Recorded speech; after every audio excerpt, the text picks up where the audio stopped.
ونستعينه ونستغفره ونعوذ بالله من شرور أنفسنا ومن سيئات أعمالنا من يهده الله فلا مضل له ومن يضلل فلا هادي له أشهد أن لا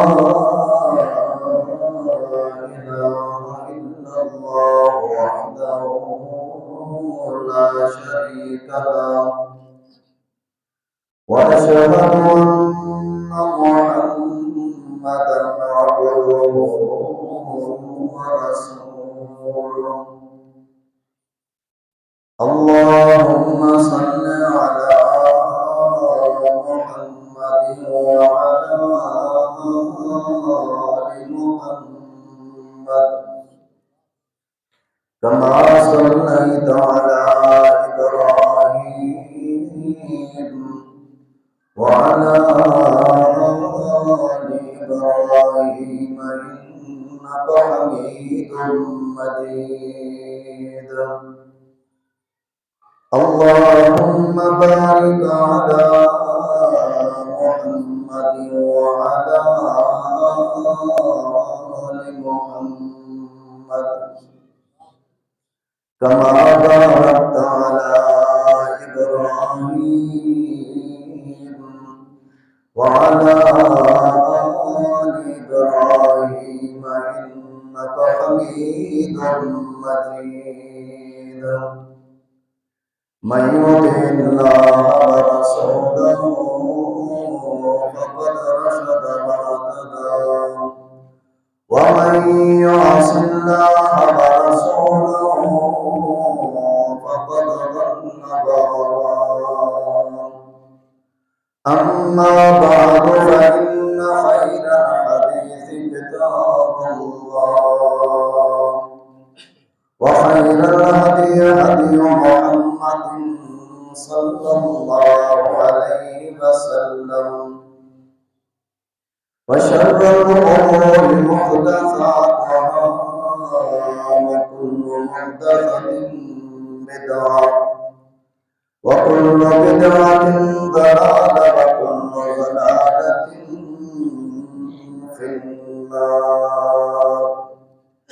أعوذ بالله من الشيطان الرجيم وإذا مرضت فهو يشفين رب اشرح لي صدري ويسر لي أمري واحلل عقدة من لساني يفقهوا قولي رب زدني علما رب زدني علما رب زدني علما